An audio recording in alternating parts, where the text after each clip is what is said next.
Hey guys. It has officially been a month since I last posted a video. I haven't posted mostly because I have a lot of schoolwork and I didn't have much motivation. But I'm back now. This is the long-awaited AsaNoya Omegaverse AU. I'm not too confident in this video, mostly because I was struggling a lot writing this, but here you go. Anyways, this is the person who requested this video, please enjoy. Nishinoya and Asahi. Two total opposites who just somehow matched each other perfectly. Asahi's soft behavior and Nishinoya's loud one made them all the more compatible. Over the years the pair learned each other's weaknesses and strengths. Their likes and dislikes, their fears. Asahi knew that Nishinoya was almost scared of nothing except bugs, but he would never admit that. While Nishinoya knew that Asahi was almost scared of everything except the dark.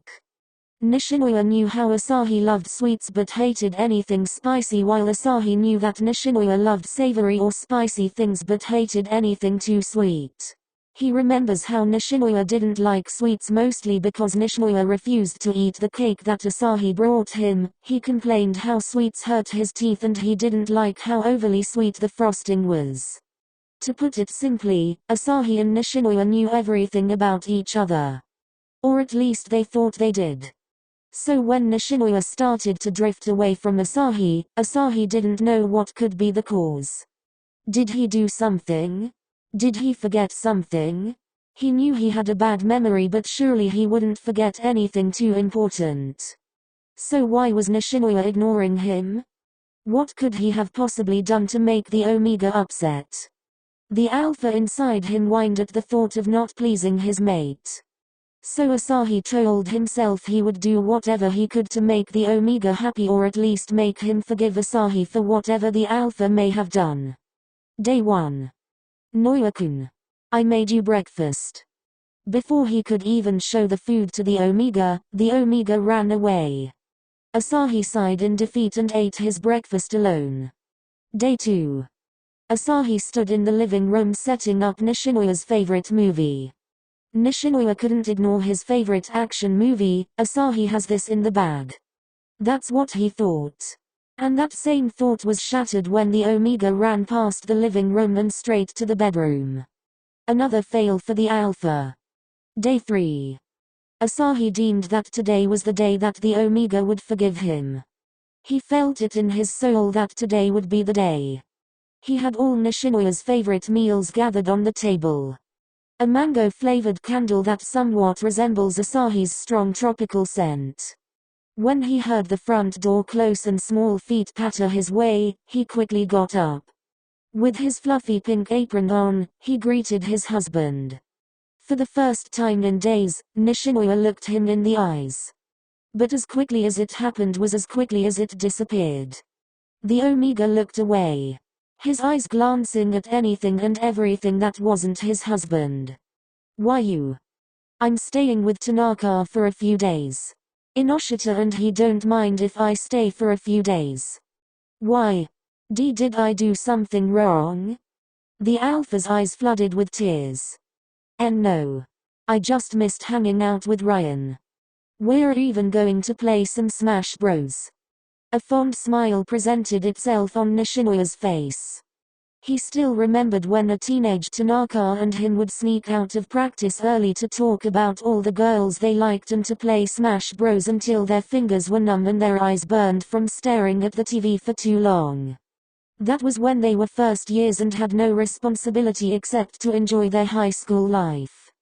That was before he met Asahi and before Tanaka met Inoshita. When he met Asahi he almost forgot about his best bro, which wasn't the best move. He remembers when he met up with Tanaka after weeks of ignoring him to hang out with Asahi. He remembers when the taller Omega shook him as he yelled something along the lines of "You're a traitor and I won't forgive you until you give me 2,000 yen, plus tax for the emotional pain I went through when I was alone." He stopped fantasizing when he saw Asahi's face right in front of his. With pink flushed cheeks, he backed away.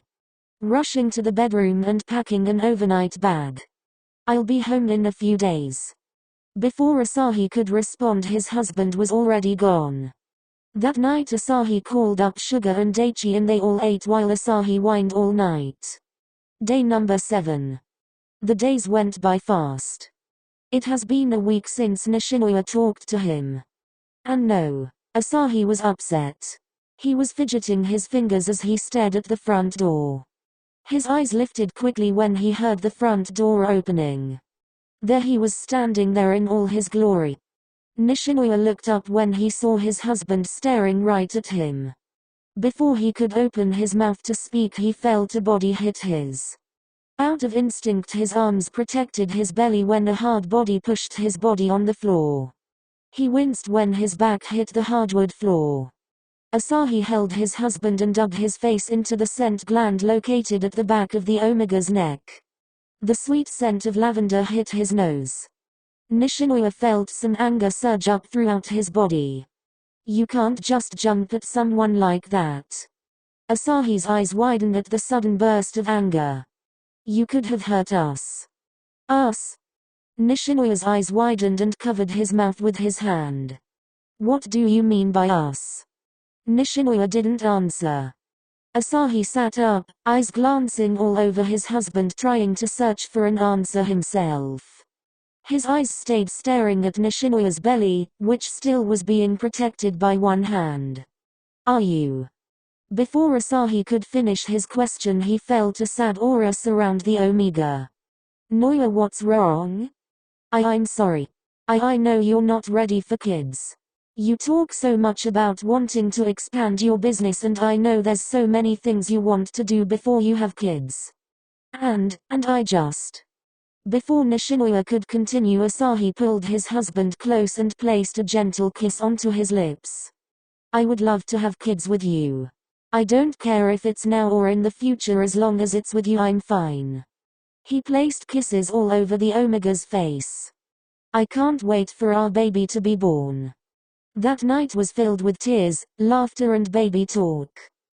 Extra, a few years later. Asahi laid in his and Nishinoya's shared bed. The house was quiet.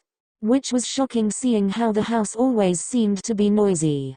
Whether it be kids laughing or the TV on a loud volume. The house was never quiet. So Asahi was suspicious as to why neither his son nor husband came to wake him up. Every Sunday he woke up to tiny feet jumping on his stomach and his husband's loud laughter. But today was different, there was no noise. Getting up from the bed he tiptoed into the kitchen. No sign of his husband or son. Right when he was about to continue his journey to find his family he heard a quiet sound coming from the kitchen. When he entered the kitchen he saw his husband and son applying frosting on a cake. Walking closer he hugged his husband from behind and pressed a kiss to his son's head. The duo looked up at him in surprise not seeing him coming. What are you doing up? Daddy? What are you guys planning? He said, glancing at the cake. Papa wanted to make you a cake to show how much we care. The 5-year-old beamed. Asahi smiled at his son and lifted a finger to taste the frosting on the cake. It tastes amazing. The two smiled at each other before cutting a piece of cake for Asahi. They handed the piece to him. I guess we're having cake for breakfast, he said before he started eating his cake. Akihiko smiled as he ate his cake. Little did they know they would soon regret giving the 5-year-old cake for breakfast. Not even 5 minutes later and Aki was bouncing everywhere. Toys laid scattered everywhere. The 5-year-old couldn't seem to figure out what to play with. That resulted in him scattering toys from his toy chest trying to see what to play with. The two adults chased after the hyper 5-year-old. In someone else's eyes they would see this as chaotic or see this family as complicated. But to them this was normal. To them this was just a normal day in the AsaNoya household. You made it to the end of this video. I'm sorry for any editing or grammar errors. Also I know that Akihiko is just Noya as a child but it was the closest I could find. Anyways hopefully I can get back in schedule with uploading videos and not take a month to post. Anyways I hoped you guys enjoyed this video.